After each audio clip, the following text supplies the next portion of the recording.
I'm Jamie McCall. I'm from PLB. We're design and interpretation consultancy based in York. I'm the theatre chair for today, and I'm really delighted to present the first of the talks called Developing a Sensory Trail. We've got the Calm Curators who've been working on this Wolfson project with the British Museum, Jess Starns, Tarek Mohammed, Mark Waddell, Mel Slater, and Jamie Prada. Over to you. Thank you. Thank you. So we're going to start off with Tariq giving us a rap, a welcome rap. Stand up. No, yeah. What? Okay. My name is Derek. My name is Derek.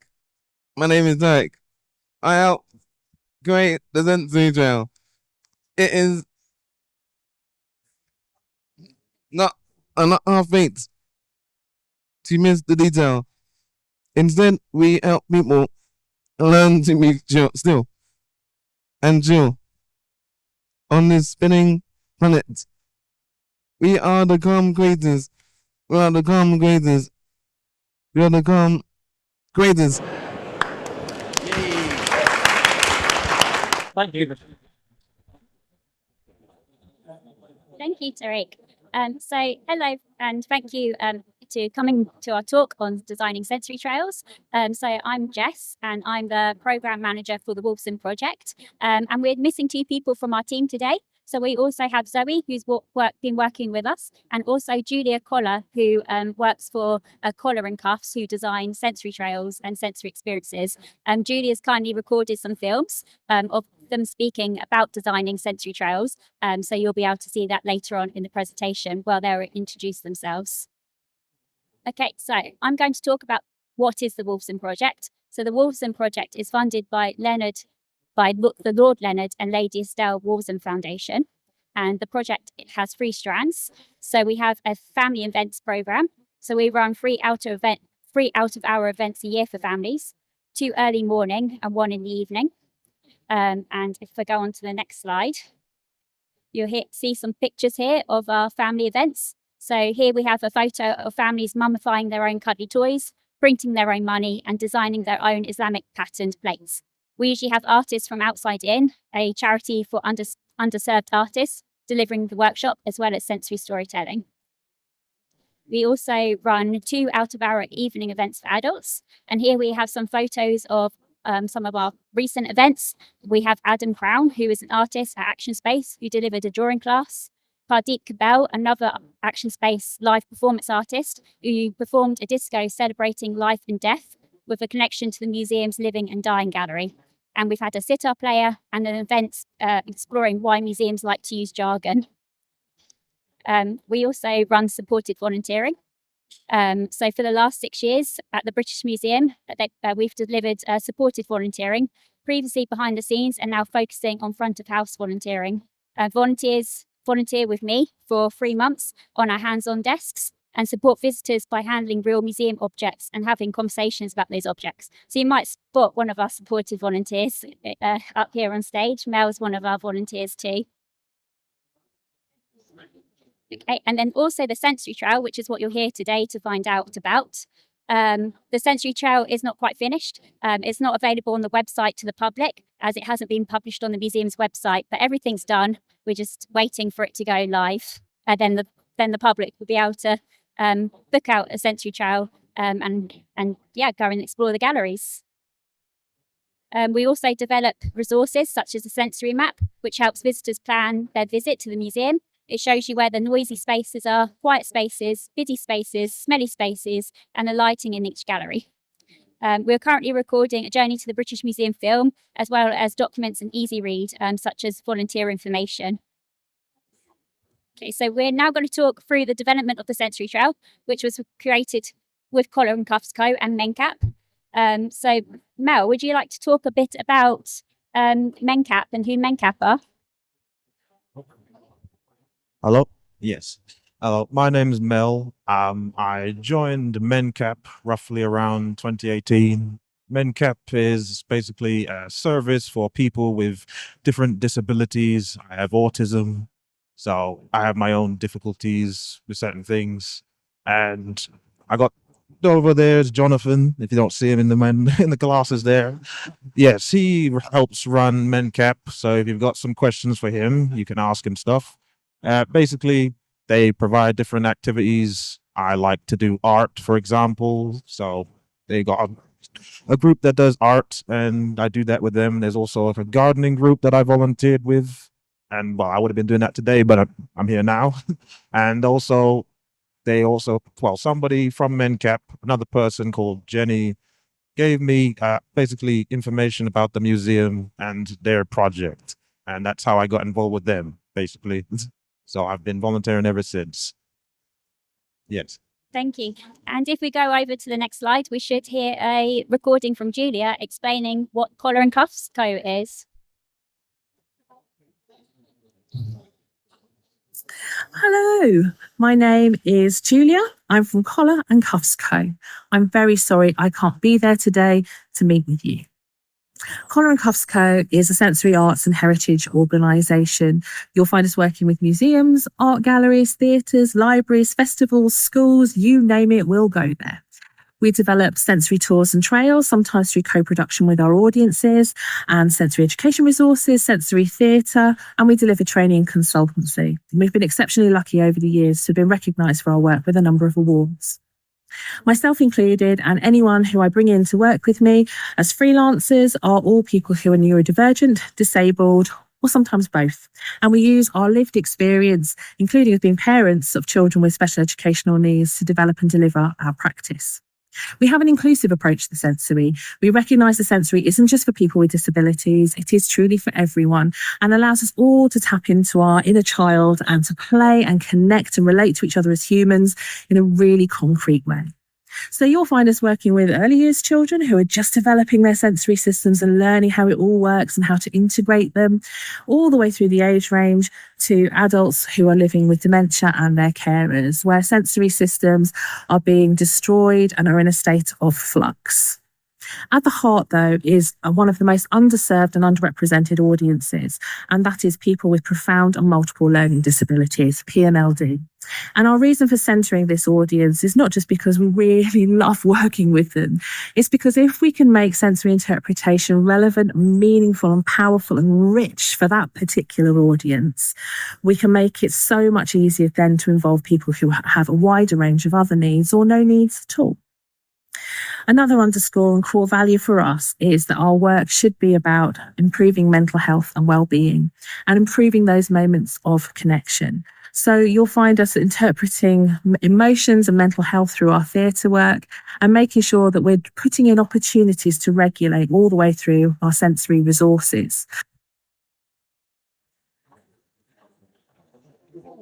So from the Wolfson project proposal, it stated that the sensory trail should avoid noisy and crowded spaces, which is quite hard at the British Museum. So it's more quieter spaces because they're never not noisy and crowded, unless the museum's closed. Focus on areas where there are seats, and to be able to interpret the selected objects in a range of varied and accessible ways, such as visual prompts, large print guides, audio, having a backpack for sensory-based objects and activities, and drawing in elements of mindfulness. So this is the timetable that Julia created for us for the first few sessions to help us think about how we should go about developing a sensory trail together as a group. So in the end, we chose 3 quieter galleries at the back of the museum. And they are China and South Asia, Korea and Chinese ceramics, and Japan. So I think now we're going to hear from Julia, who's going to talk about how Julia designed this process for us. In our work, we tend to work with 9 or 10 sensory systems. Everybody knows the big 5. You've got your sense of sight, your sense of hearing, your sense of touch, and increasingly post-COVID, we need to be very concerned about our sense of smell and our sense of taste. When we talk about sensory impairment, very often we're talking about people who have an impairment in one or more of those main 5 senses. But for us in our inclusive practice, we want to look wider than that, not just because we're working with people who have sensory processing differences, but because inclusively, the other senses that we work with, those extra 4 or 5, are the ones that everybody can experience, whether they have a sensory impairment in those big 5 or not. So we like to add in there our sense of the vestibular, so our sense of balance, which is a nice opportunity to get in some movement. Our sense of proprioception, which is our experience of our body in space. Our sense of interoception, which is our internal sensations. It could be needing a wee or a poo, but it might also be experiencing anxiety or hunger or feeling really calm and connected. We also work sometimes with our sense of thermoception. That's our perception of temperature, heat, and chill. And our last one, and my personal favourite, is the sense of the numinous. Those are those wow, gasp moments. And they've been proven by science to be really, really important for our mental health and well-being. So for this particular trail, what I wanted to do with the Curators is to introduce them to those 9 sensory systems and to explore each one in turn. Rather than trying to eat the elephant whole, we were going to take it one little bite at a time. So in each session, we looked at 1 or 2 senses until we got through all of them. The beauty of doing that was not only in that it created that sense of focus, but it created an iterative process of walking through the galleries and encountering and re-encountering the objects that our curators had chosen. And by so doing, we were able to see the gallery in a variety of different light conditions and weather conditions, but also to experience the fluctuations of people and noise within those galleries. And that really helped us in terms of that editing process. But this team were excellent at editing anyway. So for example, I would bring in some smells as a provocation. I would bring in some smells that I thought might go with some of the objects that we'd chosen. And then our curators would explore those remote in our room, in our base room, and then take them into the galleries and look and see is how do we need to tune these up. And the thing I loved most about this group was that they were able to say yes or no, but often yes. But, and it was always the but that I was listening for, because it was the but that made the experiences that made it into the final pack the strongest and richest they could possibly be. So it's like, yes, but it needs to be this size, or yes, but it needs to be stronger, or yes, but it needs a different delivery system. And that really, really helped me as a practitioner to be able to hone and focus their ideas so that I could put in their hands something that was as close as possible to what they hoped other people would experience when they visited those same objects. Great.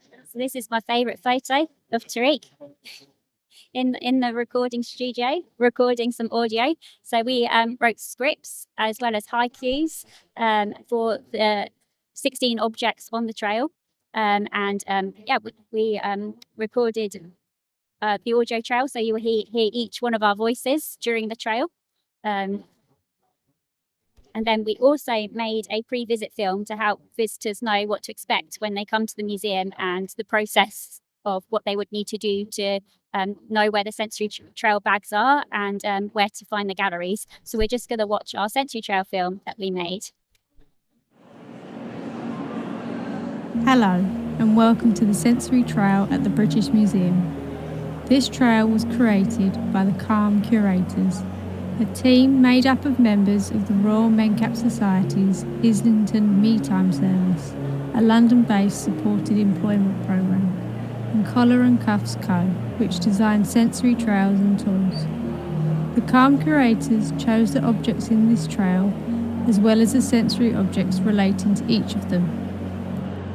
We have recorded audio for the trail that you can find on the British Museum website. We also created this film to help you find the objects in the galleries and to see the gallery spaces before you arrive. This trail explores 3 different areas of the museum. Area 1, the Japan Gallery in rooms 92 to 94. Area 2, the Korea Gallery in room 67. And Chinese ceramics, Sir Percival David Collection in room 95. Finally, area 3, the China and South Asia Gallery in room 33, an area that can be quite busy. To follow this trail, you would need to collect one of the sensory bags from the information desk in the Great Court. When you ask for one of the sensory bags, the information desk staff will ask you to write your contact details, for instance, your email or phone number. There are 3 different bags, one for each of the areas. You will need to tell the information desk staff which of the areas you would like to explore first. There is a map in each sensory bag to show you the way to the galleries and where the objects are in the galleries. We are now going to show you the way to the Japan gallery in rooms 92 to 94. There are 60 medium steps with handrails leading to the gallery, but you can also take the north lift to level 5. Welcome to the Japan gallery. You can explore the 4 objects on the trail in this gallery. Our favorite is an articulated moving sculpture of a carp. In the sensory bag, there are objects to smell and objects to touch, look through and move. There are 6 medium steps with handrails and a platform lift at the end of the gallery to see more objects. There are seats in the gallery. We are now going to show you the way to the Korea Gallery in room 67 and Chinese ceramics, Sir Percival David collection in room 95. There are 30 stairs to the gallery and you can take the lift to level 2. Here is the entrance to the galleries. There are 6 objects on the trail in these galleries. 2 objects in the Korea Gallery, 3 objects in the Chinese ceramics gallery, and 1 object right in the entranceway. Our favourite object is an artist sculpture called Aggregation AP031*7. In the sensory bag, there are objects to smell and objects to touch. There are seats in both galleries. We are now going to show you the way to the China and South Asia gallery in room 33. There are 15 medium steps with handrails leading to the gallery, or you can take the lift to level 1. This gallery can be busy. There are 5 objects on the trail in this gallery, including the Amitabha Buddha in the middle of the staircase. Our favorite object is Shiva. We like it so much, we have written a rap for Shiva. My name is Shiva. In the sensory bag, there are objects to smell and objects to touch and listen to. There are seats in the gallery and on the staircase.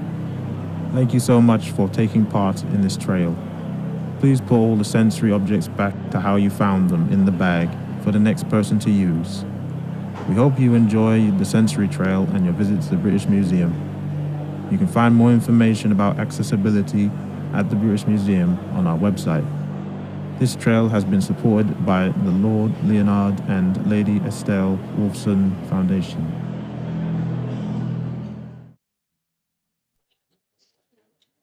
So the film will be available on the website as a pre-visit film, and the audio will also be available on the website. But I'm just going to pass you over to Jamie, who's going to talk about the bags and what's inside the bags. Hello, everybody. My name is Jamie or Jaime Prada. I'm the head of access at the British Museum. I'm also the quality, diversity and inclusion manager. And today I'm going to be a beautiful hand model. So as you see here, we've got basically one of the sensory bags that we have with us at the museum.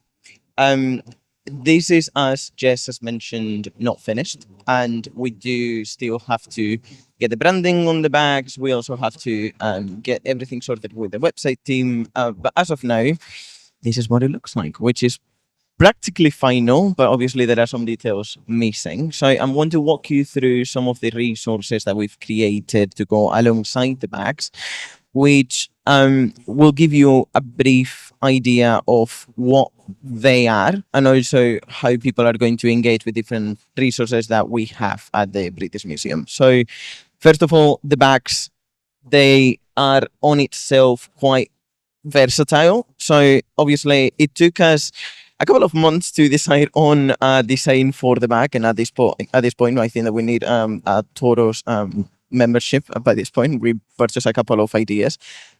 So we have these bags that we wanted to make sure that they were smart looking, accessible enough, not weigh too much, and also give a variety of ways to wear them. So obviously you can wear them as a backpack. But as you can see from that picture over there with one of our supporting volunteers, Michael, you can also wear it as a strap bag. So it's quite flexible. You can also wear the bag on your hands if that's your preferred way. They can also be added to a wheelchair. They can also be added to a trolley. And in them, we have made sure that there are a couple of compartments where we can have the objects inside and nothing gets broken, which again, in terms of funding, it's quite important for us to preserve everything inside. So the bags are coming, all of them, with a couple of resources, a couple of leaflets. So first of all, we've got the sensory map, which Jess has shown you before. The sensory map is essentially quite a straightforward way of seeing the museum's map, but with every single sensory description that we will need to have for people to be aware pre-visit. So we've got everything regarding lighting, we've got everything regarding sound, what kind of galleries are more crowded, what kind of galleries are more silent, where are there smells. It is a very thorough resource, and it goes through every single floor at the museum. So obviously this is available on the website, but we wanted to include it in the back so that when people get them, they can go through them on their own time. And we are also including, this is a prototype, so it's a bit flimsy, but we have a leaflet for every single area of the trail. So obviously there are 3 bags, 1 per area. And each one has their own leaflet. So, for instance, this one is the one for the Korea and Chinese ceramics galleries. And inside, we've got a brief description of what the galleries are, also what it looks like, a wee map, and also how to find it from the Great Court, and how, what items are there in the trail, and what are the sensory items that go alongside it. So we've got, obviously, all the you've seen a couple of pictures, but we're going to walk you through some of the items later on. But these resources are quite useful not only for people that are doing the trail on site, but obviously for everyone that is planning on coming to the museum. This will be available on the website, which I think is on the in the next slide. Thank you. In the next slide, I think. There you go. So this is what the sensory trail website will look like on the British Museum. This is obviously a draft, but essentially we're going to have the 3 areas of the sensory trail available on the landing page, and then every single one of them you can go and explore on your own. You don't even have to be at the British Museum. This can be done remotely. We're including the audio tracks and the pre-visit film in this landing page so that you can basically be at home and prepare yourself to the experience that you're going to go through. So yeah, I'm going to stand over here whilst we go to the objects, and I'll show you some of the sensory items that we have for a couple of the objects that we're going to introduce to you today. We don't have everything because obviously I still needed to bring this from Bloomsbury, but we got plenty of the ones that we're introducing for you today. So, Mel, would you like to say why we chose the Japan Gallery?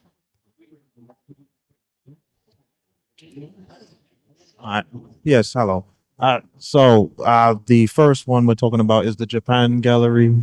Well, I would have chosen it simply because it's one of my favorite areas in the museum. I'm a fan of Japanese culture and all the stuff that they do, and I chose some of the objects that are on the table there, like the fish, the Mel sculpture. It's a quiet area, so You're able to have a bit of time to just examine everything without having a big crowd around you all the time. And yeah, it's just all. I went for the fish and the what else would I go for? There's like a blue sculpture in there as well that I like. An example, yes. So the Mills fish that we have here. To go with that, got that, and also there was these little cushions that were made that have sequins attached to them. So just get an idea of what their skin would feel like. And there was also a haiku that you would listen to, a little audio box that you could press, and it would play haiku. And there was a little smell jar that with the smell of lotus petals to go along with the theme of Japan. And yeah, that was basically the gallery for Japan. Thank you. We're now going to hear some of the audio for this object. Metal fish is articulated, which means it can move. Try gently using our 3D printed koi carp to feel what it is like to move an articulated fish sculpture. We invite you to use your imagination and senses to visit a lily pond full of koi carp. You will hear the sounds of water, some Japanese-style haiku poetry, and music. You can also smell the lily flowers. The fabric represents different types of fish scales. You can brush them with your fingers. Which one is your favorite? The fish sculpture is made of iron and has gold eyes. It is over 170 years old. Black koi floats beneath pink lilies. Full moon glows. Fold in and away. Clouds of my soul drift and sway. Koi in deep waters.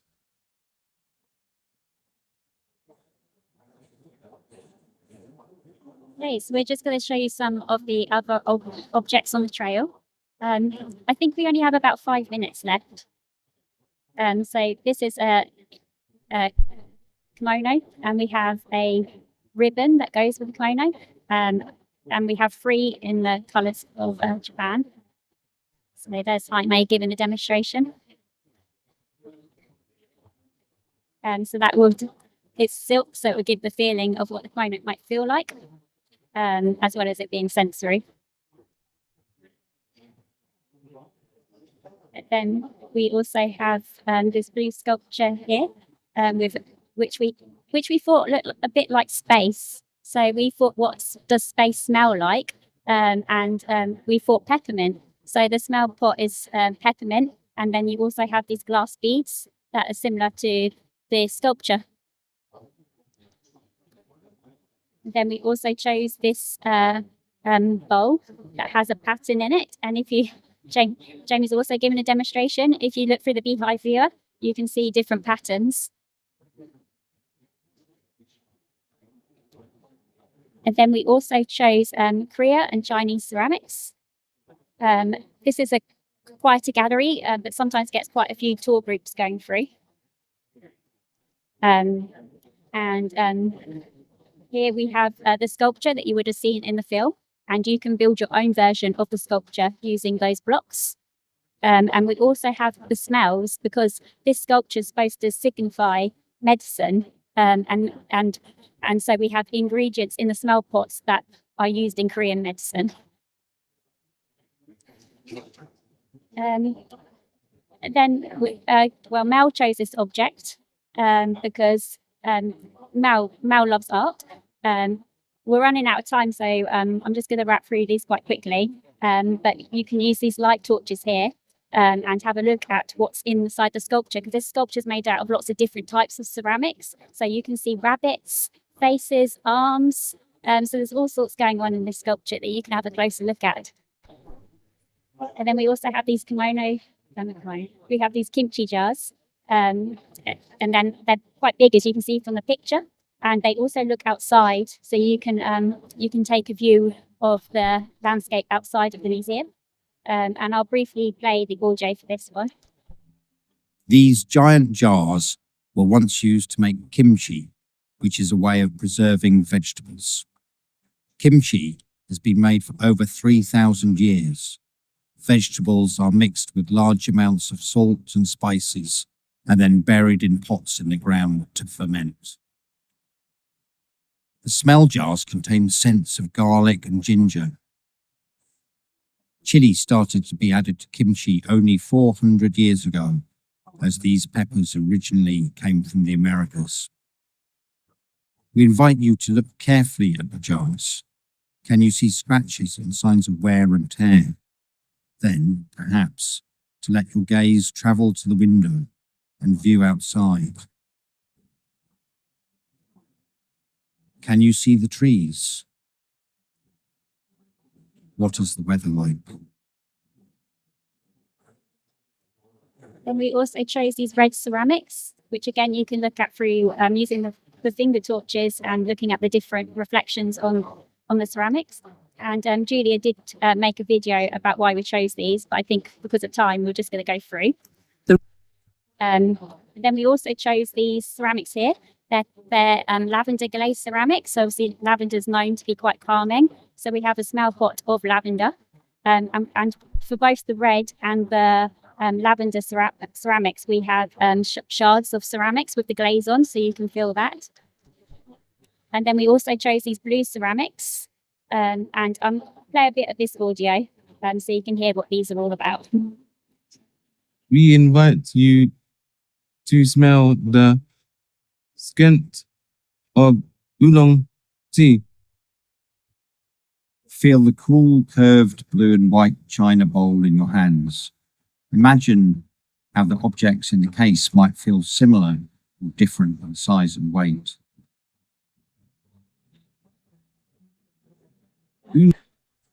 So just play a bit of that audio. And then we also chose the China and South Asia gallery. This gallery is very busy, but you've got the nice little alcoves in the gallery, so you can go in and explore the areas you not have to be in the main, corridor of the gallery.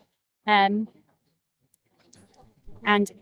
we chose this sculpture made out of butterflies. So I'll just play a bit of audio from this one. 10,000 ceramic butterflies covered this robe, making it too heavy to wear and transforming it into an intricate and unusual contemporary sculpture. We invite you to run your fingers over the sample of burlap fabric and feel the layers of the butterflies sewn onto it.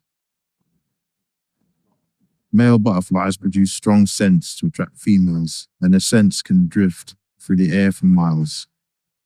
These scents range in smell from old leather to chocolate. The smell jar contains the scent of a blue butterfly and combines notes of violet rose and jasmine flowers. You will hear the sounds of butterfly wings and the words of an ancient Taoist philosopher describing his butterfly dream.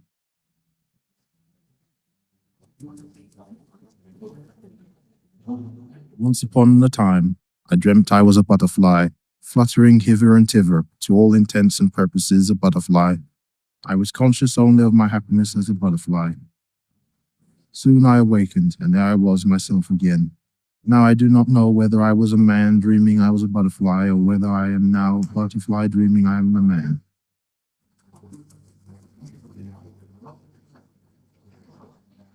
Butterfly flutters, flowing like a tsunami.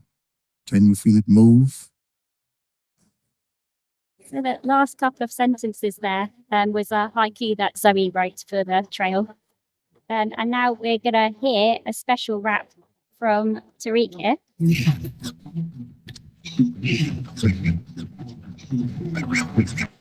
Really. That didn't work.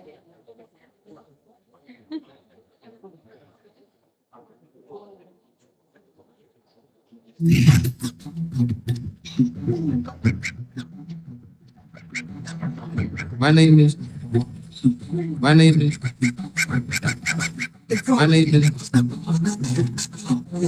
my name is my name is my name is my name is my name is Hugo. My name is Hugo. My name is Hugo. I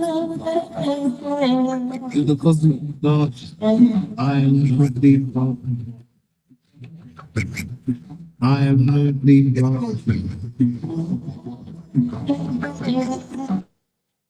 Right, you'll be able to listen to the full rack online when it's up and ready. And then we also have these incense burners, which they have birds. So we have feathers that you can fall to the ground and the smell of incense. We also have these dancing figures. And as you can see, they've got bells and a mirror. So you can copy the dance of the dancers if you wish to. And then we also have this other sculpture that you can again use like the torches or the beehive viewer to look at more closer and have a closer look at the object. And then we also have our final object, which is this Buddha, which has seats right behind the photo here. There's some seats, and the Buddha is made out of marble, like the staircase, so you can feel the staircase.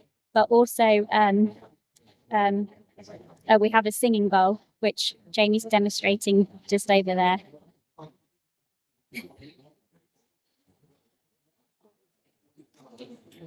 Well done. Good example. And so that's the end of our presentation. These are our email addresses if you would like to get in contact with us. And yeah, if you have any questions, we've got a few minutes to answer them. Thank you everyone for coming. And thank you to our CALM curators. What a brilliant start. So if you've got a question, please, could you just raise your hand? Hi, that was really cool, very interesting, and just fantastically organized. I had a question about the scent that you marked on the gallery maps, that there were smelly areas in the museum. Can you talk a little bit about what that means in a museum context, and like how you noticed which areas were highly scented? So on the map, the smelly areas are usually places where there's food. So like there's quite a few cafes and restaurants at the museum where you can smell the food, but also places like the toilets as well. You get a lot of visitors, they're quite smelly. So yeah, that's one of the areas where smell is mentioned, as it might be quite strong during your visit to the museum. But we went around the museum and marked out on various days where it was busy, where it was quieter, where the smelly areas were. And then through that, we then worked out where these icons should be placed on the map.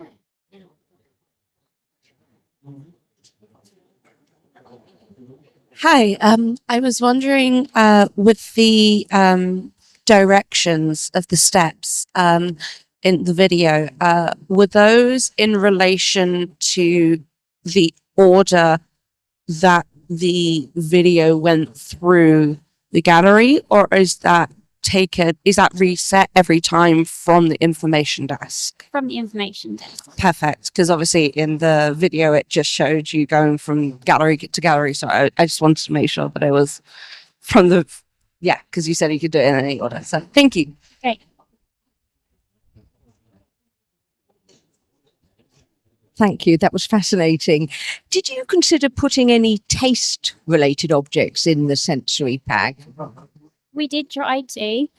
For the kimchi, we tried chili sweets. Mel wasn't so sure on the chili sweets, so quite strong. Yeah, they're quite polarizing. Got like boxes and boxes in the office. We keep on giving them to staff. But because it's an independent trail, it would be hard to let people know about allergies. Like we would be able to say that, but if people will be aware that that's what the ingredients are, and then as it's being able to like keep replacing food and then having food in the museum as well, wasn't something that we were able to do. There's also the conversation around conservation and pests that we have struggled with a lot. And a lot of the yes buts that Julia were mentioning were around pests control. Because obviously there's some restrictions around getting some organic materials into the galleries, obviously, as you may all know. So in terms of like you've seen some of the pictures, there is horsehairs brushes. There are plumes that obviously are organic materials, and we had to work very closely with the health and safety and conservation teams to make sure that everything was up to speed, and making sure that the bags get checked every now and then so that we protect from anything happening as well. Okay, I think we've got a final question just here. Thank you very much for this wonderful talk. I'm just wondering about the reason behind choosing this gallery. You already mentioned that we like the Japan gallery, but I'm just wondering about how about the Korean or Chinese galleries in terms of, are they very busy or quiet, or in terms of health and safety security issues? And do you have any plan to just expand this sensory trail aspect? Thank you. So we chose the galleries because they are quieter. They're not quiet galleries because nowhere in the museum is always quiet, but that's why we chose those three galleries. It was also because they're quite close to each other. They're also all at the back of the museum, so that once you're at the back of the museum, you can spend the whole day there if you wanted to do all the free trails, and you wouldn't necessarily have to go to more busier galleries, like for example the Parthenon Gallery or the Egyptian Sculpture Gallery, where these rooms can be quite with lots of visitors who are going to see the more popular objects in the museum, we're hoping to do more sensory trails, but the Wolfson project's only funded for 3 years, so it's a case of finding extra funding to then be able to do more trails in the museum. Okay, brilliant. What a great start to the day. Thank you very much. If everybody could leave their little green packs on their seats and take your headphones with you, but before you go, if you could just show your appreciation for the CALM curators. Thank you everyone for attending. Well done.